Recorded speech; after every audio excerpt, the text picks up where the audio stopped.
You are now watching Believe. Do you believe? Hey everyone, my name is Christopher Price of the Boston Globe. Welcome back to a special late night edition of the Patriots Report right here on the Believe Podcast Network. We're going to run down a few things that stood out in the Patriots preseason opener. New England loses 23-21 to the New York Giants, although it is the preseason, so no one really cares about the score. Like I said, we're going to take a look at a few things that we liked, a few things that we didn't like, but first, right off the top, a few things that stood out to me. Play calling, obviously, is the major topic of this team this preseason, and it really alternated. It looked like, at least from the outside, it looked like it alternated throughout the night. You take everything with a big grain of salt, but there was some good offensive rhythm at times from this team. Obviously, there was no Mac Jones at the start. They went with Brian Hoyer, then transferred to Bailey Zappy. You saw some cases where Joe Judge was taking the reins. You saw some cases where Matt Patricia was obviously calling the plays. Patricia was actually in there as the play caller when Hoyer started the game under center, and then when Zappy went in, they changed it to Joe Judge.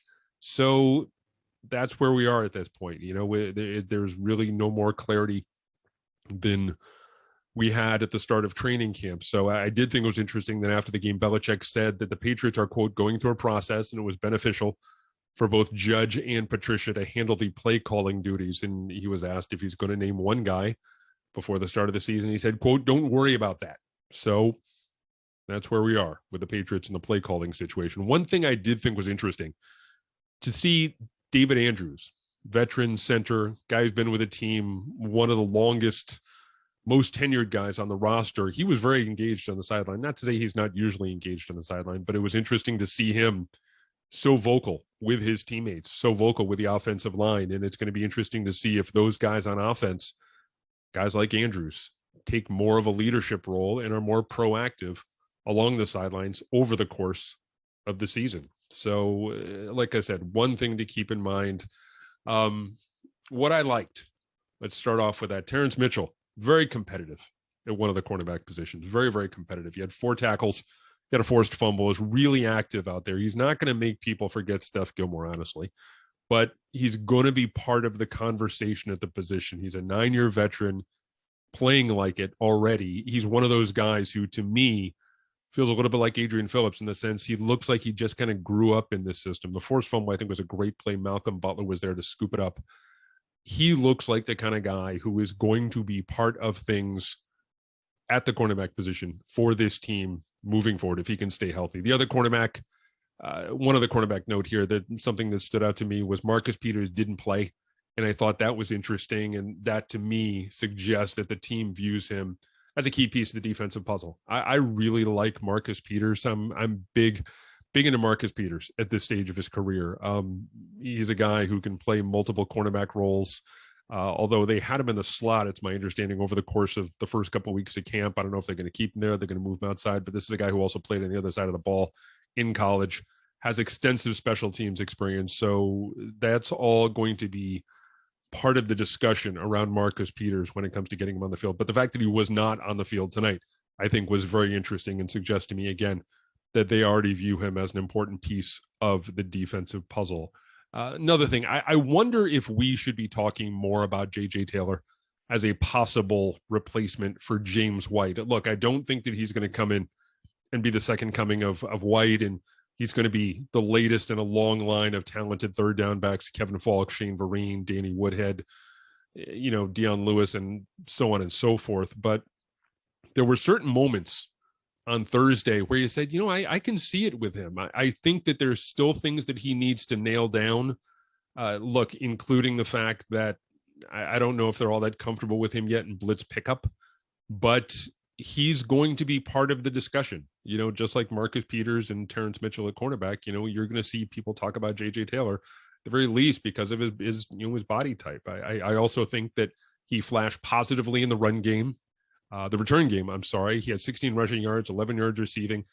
Numbers aren't going to blow anyone away, but if you can do that and you can return kicks, you're going to have a spot in this roster. And so I wonder if he is going to be the kind of guy we should think about more going forward, eventually taking over the James White role. And we're going to talk more about James White later in the week when LG is on with me a little bit later on. So I did think it was interesting that an awful lot of the post-game discussion centered around James White and his impact on this roster, on this team over the course of the last almost decade or so. Look, I'm a James White apologist. I'll just give you a preview on that. And LG already has some James White stories he's going to deliver, but it's going to be awful tough to try and replace a guy like that on the roster moving forward. Like I said, Taylor and Miles Bryant flashed very positively in the return game. And there's going to be a lot of discussion now.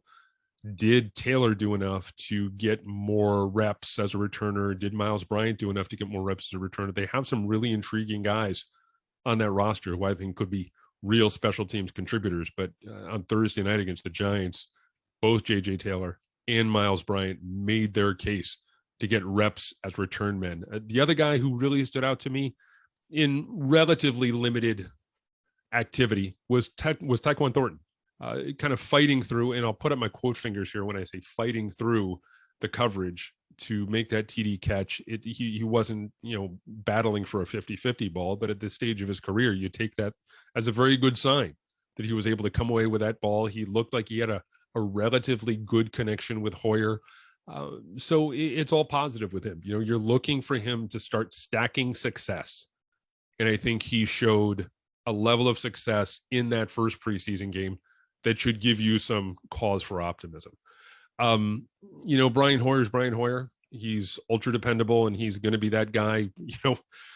He could be the backup quarterback for this team for another 5-10 years, not 10 years, but another couple of years anyway.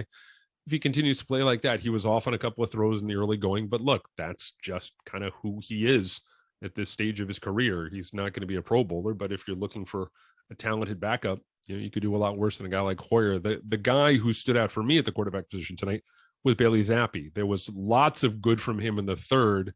Got the fourth quarter started with a pick, and it looked like he was going to kind of revert to what we saw in the second quarter. He was just 3 for 9 for 16 yards in the first half. Not great numbers, but he really bounced back well in that third quarter. He had a nice rebound. He had a good connection with Christian Wilkerson.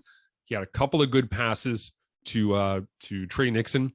He slowed things down a bit because it looked honestly like he had some early butterflies. And so I don't know whether it was the defense he was facing. I don't know whether it was him. I don't know whether it was the coaching staff. I don't know whether it was play call, whatever the case may be.